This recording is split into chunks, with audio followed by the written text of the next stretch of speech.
uma moeda virtual. O Bitcoin está ganhando cada vez mais adeptos em diversos países. No banks, no fees, no inflation. These are the potential perks of this thing called Bitcoin. Você acha que o Estado facilita ou dificulta a sua vida? Esse é um debate interminável, com aqueles contra e outros a favor dos governos mundo afora. Mas existe um brasileiro que lutou contra o Estado sozinho. Nesse vídeo, nós vamos descobrir a história do homem que desafiou o Estado e venceu.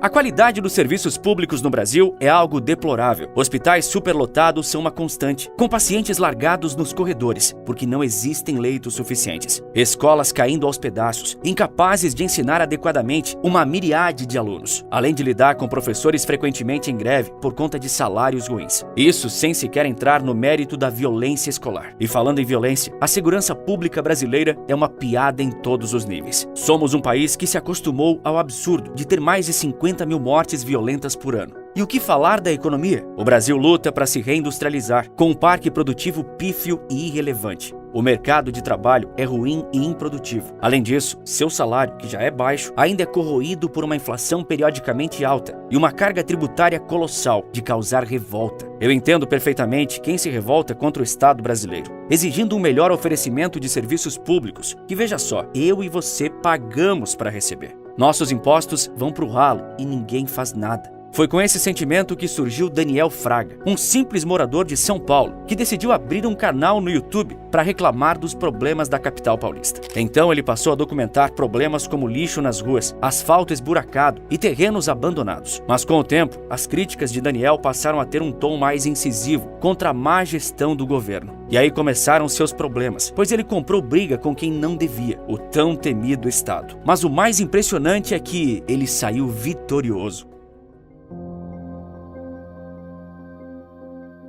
Para alguns, o Estado é uma instituição necessária para o bem-estar da sociedade. Para outras, é uma instituição inevitável, mas que deve ter um poder reduzido para não acabar em tirania. Mas existem também aqueles que simplesmente dizem que o Estado não deveria existir e a sociedade deveria viver sob um princípio de não agressão. Daniel Fraga pensa assim, mas ele ganhou notoriedade com desejos mais singelos. Com uma câmera, ainda antes dos smartphones se popularizarem, Daniel publicava uma série de vídeos sobre o descaso de sua região, como ela era largada às traças. No início, Daniel não entendia muito bem o poder da internet, o que era comum naquela época, com o YouTube estando em seus primeiros anos. Ele usava a plataforma quase como um diário de injustiças, registrando aquilo que o incomodava em São Paulo. Mas quando Fraga percebeu o poder que tinha em mãos, tudo mudou. Ele passou a falar com mais assertividade nos vídeos, culpando diretamente uma pessoa pelos problemas da capital paulista, Gilberto Kassab, o então prefeito de São Paulo. Com uma personalidade que primava pelo perfeccionismo, Daniel apontava cada erro de forma detalhada da prefeitura de São Paulo. Se ele mencionava o dinheiro gasto, falava até mesmo centavos. E como você verá até o fim do vídeo, seria justamente com dinheiro que Daniel destruiria o Estado. Na época,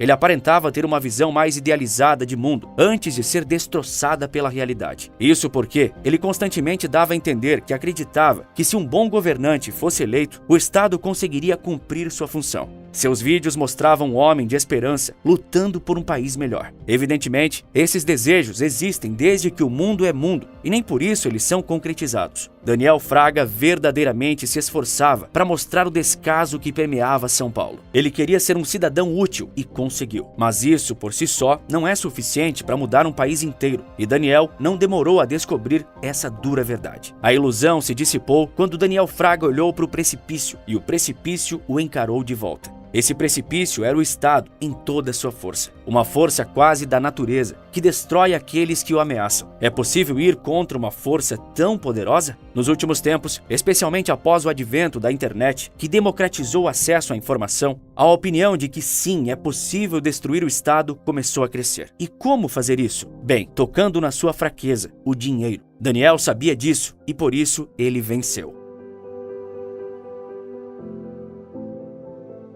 Os impostos são a principal forma de financiamento e manutenção da máquina estatal. Em bom português, você financia o governo. O seu dinheiro é o que mantém os políticos em seus palácios. Por muitos anos, parecia indispensável a idealização de um mundo sem a força coercitiva do Estado. Nas últimas décadas, com o avanço de filosofias libertárias, essa ideia veio ganhando mais força. Você já deve ter ouvido falar por aí sobre anarcocapitalismo. Essa nada mais é que uma filosofia política libertária que defende o direito à soberania do indivíduo através da propriedade privada e do livre mercado. Então, defendendo uma sociedade baseada no princípio da não agressão, que levaria à prosperidade e pacificidade, Daniel Fraga propagava em seu YouTube sua visão de mundo. Nela, o Estado não teria espaço de existir, pois a sociedade se arranjaria de tal modo que a força coercitiva monopolizada não se faria necessária. Os anarcocapitalistas geralmente afirmam que o Estado viola o princípio da não agressão por sua própria natureza. Daniel Fraga se sentia agredido pelo Estado. Portanto, em 2012, ele fez um extenso vídeo de quase 50 minutos elaborando um Brasil anarcocapitalista, onde a propriedade privada seria absolutamente respeitada e a economia funcionaria plenamente à base de troca voluntária de bens e serviços. Impostos, isso seria coisa do passado. Saúde, educação, segurança e empregos. Tudo seria garantido sem que o Estado precisasse existir. O problema é que para as coisas fluírem, precisa-se de dinheiro. E como haverá dinheiro se não há Estado, já que ele detém o monopólio da impressão de moedas? Essa pergunta, por muito tempo, foi o calcanhar de Aquiles dessa visão de mundo. Até que surgiu o Bitcoin. Criado no fim dos anos 2000, o Bitcoin é uma criptomoeda, ou seja, uma moeda digital que utiliza a criptografia para garantir a sua segurança. Ele é baseado num sistema que é um registro público de todas as transações realizadas na rede. E aí está o pulo do gato. Esse sistema é descentralizado, sem ser controlado por nenhuma autoridade central, como um banco ou governo. Um sistema independente e automático registra tudo, livre de qualquer aparato centralizado e monopolizante. A prova de corrupção, pois nesse caso, burlar as regras não te dará benefício algum.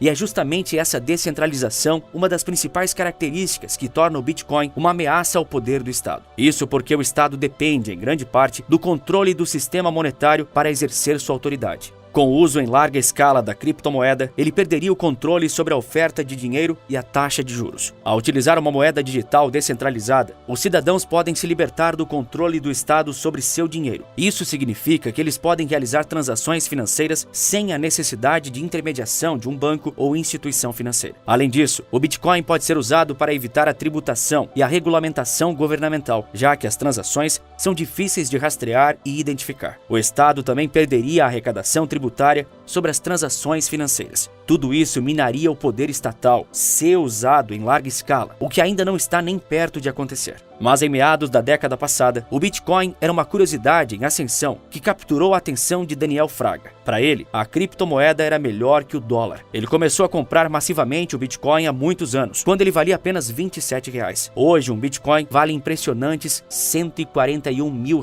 Para Daniel Fraga, a moeda era um sonho se tornando realidade, estando longe do poder do Estado e assim sendo impossível de ser confiscada. Dessa forma, ele tinha motivo e convicção para mês após mês comprar o Bitcoin, cada vez em maiores quantidades. Era o passaporte para o paraíso em sua visão. Sua convicção era tão forte que, ao lado dos vídeos de crítica ao Estado, Daniel Fraga estimulava seus inscritos a comprarem a moeda digital o quanto antes, ciente de que a criptomoeda se valorizaria absurdamente. Ele garantia e botava a cara a tapa quanto ao sucesso do Bitcoin. Para Daniel, a questão não era somente como a criptomoeda se valorizaria no longo prazo, e assim seria um investimento de sucesso. O ponto central de sua filosofia era como o Bitcoin seria capaz de protegê-lo da máquina e do aparato estatal. A esperançosa mão invisível do mercado contra a temível mão opressora do Estado. Então havia chegado o momento onde as convicções de Daniel seriam postas à prova.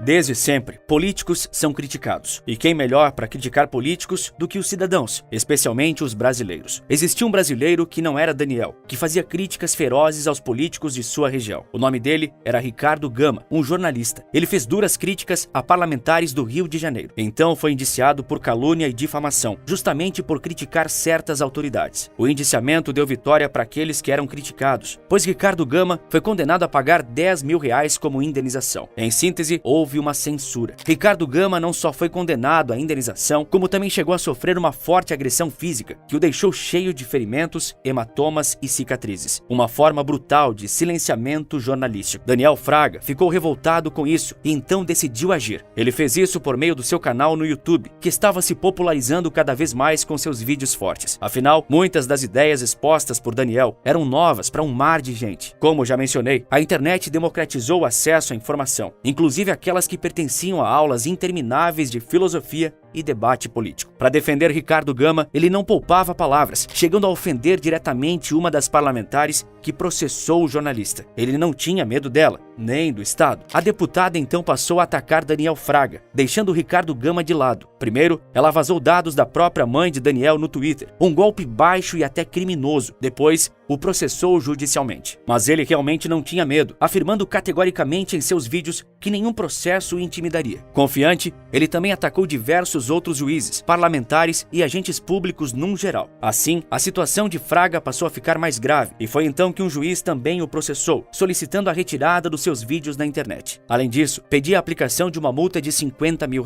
Como forma de defesa, Daniel pedia aos inscritos que fizessem o download dos seus vídeos e os republicassem em outras plataformas digitais para que eles não fossem censurados ou esquecidos futuramente. E deu certo. Por não conseguir derrubar o canal do youtuber, o processo promovido pelo juiz foi arquivado posteriormente. Mas antes disso, Daniel Fraga havia publicado detalhadamente todo o processo aqui no YouTube, página a página, letra a letra. Até mesmo um processo foi aberto pedindo para que a cada vez que Daniel citasse outros processos, ele tivesse que pagar uma multa de R$5 mil.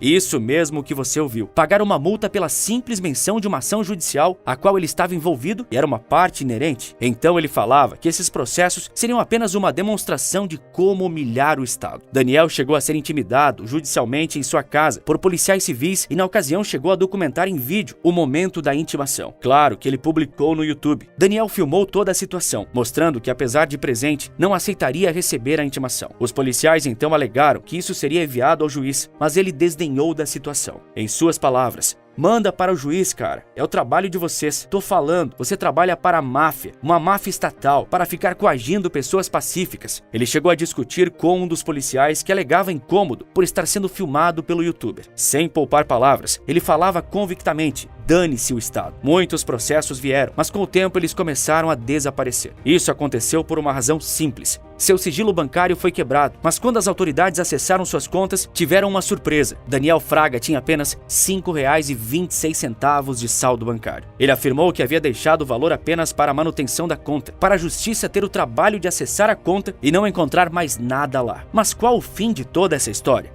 O fim é uma incógnita. Daniel Fraga, até onde se sabe, não foi pego pelas garras implacáveis do Estado. Os processos não deram em nada e ele nunca pagou o que foi condenado a pagar, tendo toda a sua renda aplicada em Bitcoin. Resumindo, inalcançável financeiramente pelo aparato de poder estatal. Contudo, seu canal no YouTube está largado às traças, sem ter um vídeo postado há 6 anos. Em 2021, ele alterou a descrição do canal, onde anexou um link sobre bitcoins. Mas depois disso, não deu mais nenhum sinal de atividade. Daniel Fraga desapareceu sem deixar rastros. Existem relatos de que Daniel está vivo e morando em um paraíso fiscal, onde a lei facilita a aplicação de capitais estrangeiros, com percentuais de tributação muito baixos, às vezes nulos, livre de processos judiciais e aproveitando sua fortuna feita através dos investimentos na criptomoeda. É impossível afirmar se isso é verdade ou não. Para a justiça brasileira, ele é um foragido, com passaporte e CNH cancelados. Para outros, ele é um herói que derrotou o Estado. E para você, o que Daniel Fraga é?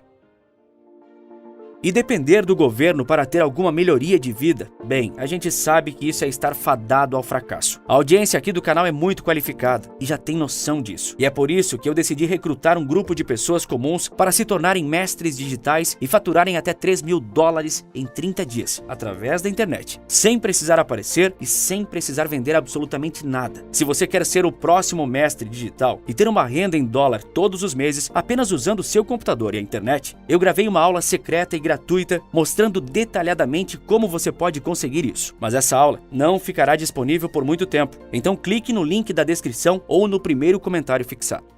Como a Shein está destruindo o Brasil? É o que te conto no vídeo que aparece agora na sua tela. Por esse vídeo é isso, um forte abraço e bons negócios.